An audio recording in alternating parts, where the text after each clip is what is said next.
بسم اللہ الرحمن الرحیم۔ کیا آپ جانتے ہیں آپ کے اپنے گھر میں رکھی ہوئی کچھ چیزیں آپ کی زندگی کے سکون کو چھین رہی ہیں؟ ایسی چیزیں جو برے حالات، جادو اور منحوس اثرات کو خود بلاوا دیتی ہیں۔ خدا کے لیے اگر یہ چیزیں آج ہی آپ نے اپنے گھر سے باہر نہ نکالیں تو تنگی، بدقسمتی، نیگیٹو اثرات اور جنات آپ کے گھر میں داخل ہو سکتے ہیں۔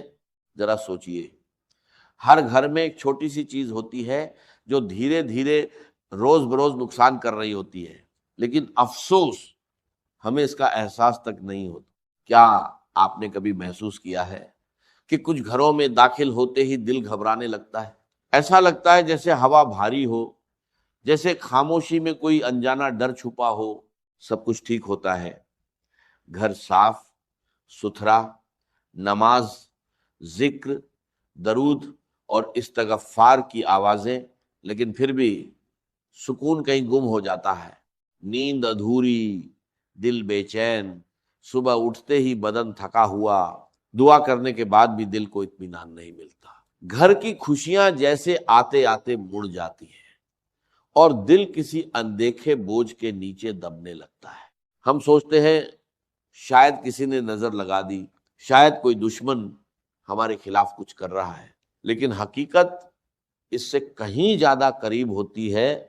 کبھی کبھی دشمن ہمارے اپنے ہی گھر کی دیواروں کے اندر چھپا ہوتا ہے اور ہم خود اپنی نادانی میں اسے پناہ دے رہے ہوتے ہیں۔ وہ ایک معمولی سی چیز جسے ہم نظر انداز کرتے ہیں، اصل میں وہی روشنی کو اندھیرے میں بدل دیتی ہے، رحمت کے فرشتوں کو دور اور شیطان کو قریب کر دیتی ہے۔ گھر والے برے نہیں ہوتے، مگر اس کے اثر سے بے خبر رہتے ہیں۔ دھیرے دھیرے دل بوجھل ہو جاتا ہے، سکون ختم ہونے لگتا ہے اور انسان ایک انجانے ڈر میں گھر جاتا ہے۔ دعا کرتا ہے، کوشش کرتا ہے، مگر راحت نہیں ملتی۔ لیکن خوشخبری یہ ہے، اگر آج آپ اس حقیقت کو سمجھ لیں اور اس چیز کو اپنے گھر سے نکال دیں تو آپ خود بدلاؤ محسوس کریں گے۔ جہاں پہلے بے چینی تھی وہاں سکون اترنے لگے گا، جہاں جھگڑے تھے وہاں محبت کی ہوا چلے گی، جہاں خاموش دیواریں تھیں وہاں تسبیح کی آوازیں گونجیں گی، اور سب سے بڑھ کر آپ محسوس کریں گے کہ اللہ کی رحمت خود چل کر آپ کے دروازے تک آ گئی ہے۔ آج میں آپ کو ایک ایسا راز بتانے والا ہوں جو آپ کی زندگی بدل سکتا ہے۔ اگر آپ نے اسے سمجھ لیا اور عمل کر لیا تو آپ کا گھر بے سکونی سے نکل کر برکت کی راہ پر چل پڑے گا۔ یاد رکھیے، چھوٹی چھوٹی غلطیاں ہی ہمارے گھر سے برکت کو ختم کر دیتی ہیں، اور تنگی و بے برکتی انہی کا نتیجہ ہوتی ہے۔ اگر ہم انہیں سدھار لیں تو انشاءاللہ ہمارے گھر میں برکت اور رزق کی آسانی آ سکتی۔ اللہ نے انسان کو جینے کا طریقہ سکھایا اور انبیاء کے ذریعے صحیح راہ دکھائی۔ ان کی تعلیمات میں پوری زندگی کی کامیابی چھپی ہے۔ کامیابی کے لیے سیرت نبی صلی اللہ علیہ وسلم پر چلنا ضروری ہے۔ اسلام ہمیں سکھاتا ہے کہ ہر کام بسم اللہ سے شروع کریں، ہر وقت ذکر میں رہیں اور اپنے گھر کو نیک عملوں سے جوڑ کر رکھیں، کیونکہ آج کے دور میں وقت کی سب سے بڑی بربادی غفلت ہے۔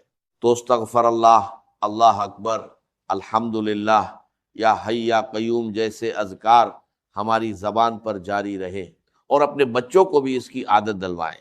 قرآن مجید کی تلاوت گھر میں برکت لانے کا سب سے بڑا ذریعہ ہے، چاہے تھوڑی ہی کیوں نہ ہو، لیکن روزانہ ہونی چاہیے۔ نبی کریم صلی اللہ علیہ وسلم نے فرمایا، اپنے گھروں کو قبرستان مت بناؤ، کیونکہ جس گھر میں سورہ بقرہ پڑھی جاتی ہے وہاں سے شیطان بھاگ جاتا۔ رات کو عشاء کے بعد سورۃ واقعہ کی تلاوت رزق میں اضافہ کرتی ہے۔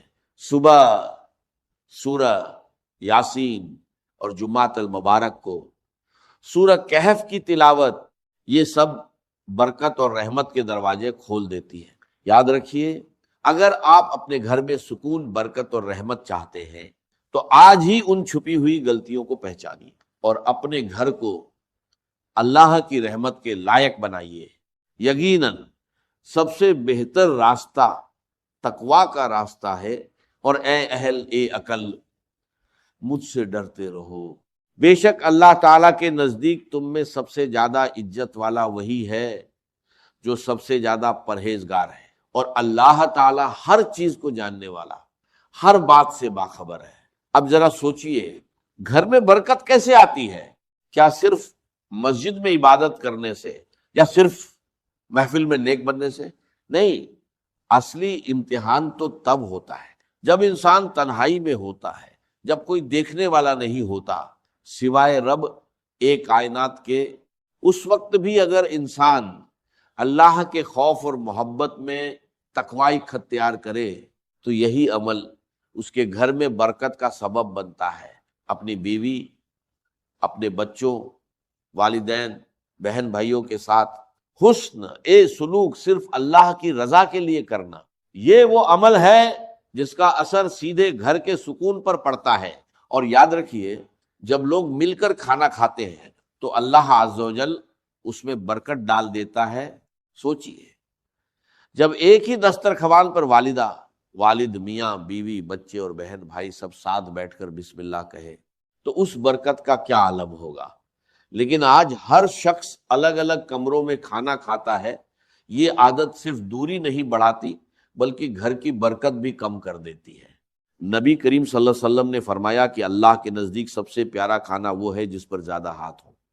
صحابہ نے کہا ہم کھاتے ہیں مگر سیر نہیں ہوتے، تو آپ نے فرمایا شاید تم الگ الگ کھاتے ہو، اکٹھے ہو کر کھاؤ اور اللہ کا نام لو، برکت ہوگی۔ رزق میں برکت کا ایک اہم راز صبح کا وقت ہے۔ ہمارے بزرگ فجر سے پہلے اٹھتے، نماز اور تلاوت کرتے، پھر حلال رزق کی تلاش میں نکلتے، اسی میں سکون اور برکت تھی۔ آج لوگ رات بھر جاگتے ہیں اور فجر میں سوتے ہیں، اس لیے کمائی زیادہ ہونے کے باوجود برکت نہیں رہتی۔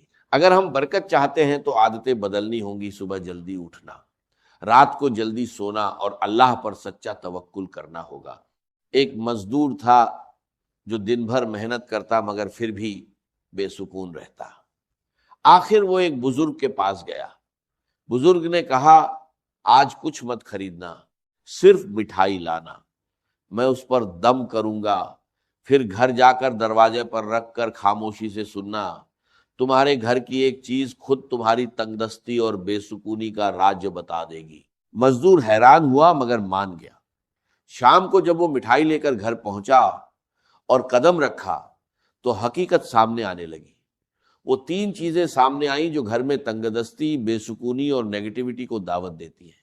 پہلی چیز، جب دیواروں پر شکر کی جگہ ناشکری لکھی جائے، کچھ گھروں میں داخل ہوتے ہی عجیب سی خاموشی محسوس ہوتی ہے، جیسے ہوا بھی ٹھہر گئی ہو، دیواریں بولتی نہیں مگر سب کچھ بیان کر دیتی ہیں۔ انسانوں کے رویے ہی ایک خاموش تحریر بن جاتے ہیں۔ شکایت، ناشکری اور مایوسی، جہاں ہر بات میں میرے نصیب میں یہ کیوں نہیں گونجتا رہے، وہاں رحمت نہیں آتی، فرشتے لوٹ جاتے ہیں اور ان کی جگہ وسوسے لے لیتے ہیں۔ یاد رکھیے، شیطان ہمیشہ دروازہ توڑ کر نہیں آتا، کبھی ہم خود اسے دعوت دیتے ہیں۔ جب الحمدللہ کی جگہ کاش ایسا ہوتا کہنا شروع کر دیتے ہیں، یہی وہ لمحہ ہوتا ہے جب برکت دھیرے دھیرے گھر سے رخصت ہونے لگتی ہے۔ جب ہم نعمتوں کو معمول سمجھنے لگتے ہیں اور کمیوں کو عظیم بنا دیتے ہیں تو سمجھ لیجئے کہ روشنی کا چراغ بجھنے لگا ہے، وہی روشنی جو گھر کو امن دیتی تھی، رزق میں برکت لاتی تھی اور دلوں کو نرم رکھتی تھی۔ ناشکری کوئی معمولی احساس نہیں، یہ ایک خاموش زہر ہے جو دھیرے دھیرے پورے گھر کی فضا کو کھا جاتا ہے۔ یہ باتوں سے شروع ہوتی ہے مگر اثر ماحول پر ڈالتی ہے۔ ایک وقت آتا ہے جب گھر بھرا ہوتا ہے مگر دل خالی، الفاظات زیادہ ہوتے ہیں مگر سمجھ کم ہو جاتی ہے، اور پھر زندگی کی رونقیں ایک ایک کر کے رخصت ہونے لگتی ہے۔ شیطان ایسے گھروں میں خوشی سے بسیرا کرتا ہے جہاں زبان ناشکری بولے اور دل شکر کرنا بھول جائے۔ وہ جانتا ہے کہ جہاں شکر نہیں وہاں سجدے بھی بے نور ہو جاتے ہیں، جہاں شکایت ہو وہاں دعا بھی دروازہ نہیں کھولتی۔ وہ ہر دل میں یہ احساس ڈالتا ہے کہ تم محروم ہو، اور انسان اپنی موجودہ نعمتوں کو بھول کر خالی پن میں الجھتا چلا جاتا ہے۔ یاد رکھیے، شکر صرف الفاظ نہیں، یہ ایک روشنی ہے۔ یہ وہ روشنی ہے جو اندھیروں کو پیچھے دھکیلتی ہے، فرشتوں کو متوجہ رکھتی ہے اور شیطان کے قدم جلا دیتی ہے۔ جس گھر میں زبان الحمدللہ کہنا سیکھ لے، اس گھر کی چھت بھی دعا بن جاتی ہے۔ اگر آپ چاہتے ہیں کہ تنگ دستی کا سلسلہ ٹوٹ جائے، بے سکونی کی زنجیریں کٹ جائیں اور گھر میں روشنی خود چل کر آئے، تو سب سے پہلے اپنے الفاظ بدلے، کیونکہ جب دیواروں پر شکر لکھا جاتا ہے تو رحمت خود ان الفاظ کو پڑھنے آتی ہے۔ دوسری چیز، جب آنکھیں عیب ڈھونڈنے کی عادی ہو جائیں، کبھی سوچا ہے جب تیری آنکھیں کسی کی کمی تلاش کرنے لگتی ہیں تو تیرے نصیب کی روشنی کیوں کم ہو جاتی ہے؟ کیوں گھر کا سکون ریت کی طرح ہاتھ سے پھسل جاتا ہے؟ اس لیے کہ وہ آنکھ جو محبت کے لیے بنی تھی اب تنقید کا ہتھیار بن چکی ہے۔ وہ نگاہ جو رحمت دیکھنے کے لیے تھی اب صرف عیب ڈھونڈتی ہے۔ جس گھر میں عیب ڈھونڈنے والے بستے ہیں وہاں برکت نہیں ٹکتی، وہاں شیطان اپنا ٹھکانہ بنا لیتا ہے۔ یہ عیب ڈھونڈنا کوئی چھوٹا گناہ نہیں، یہ روح کی بیماری ہے۔ یہ وہ آگ ہے جو خاموشی سے دلوں کو جلاتی ہے، رشتوں کو راکھ کر دیتی ہے اور گھر کی فضا کو اندھیروں میں بدل دیتی ہے۔ جہاں ہر زبان دوسرے کی غلطی گنتی ہو، وہاں رزق تنگ ہو جاتا ہے، دعائیں رک جاتی ہیں اور سکون ہجرت کر جاتا ہے۔ شیطان جانتا ہے کہ محبت والے گھر اس کے دشمن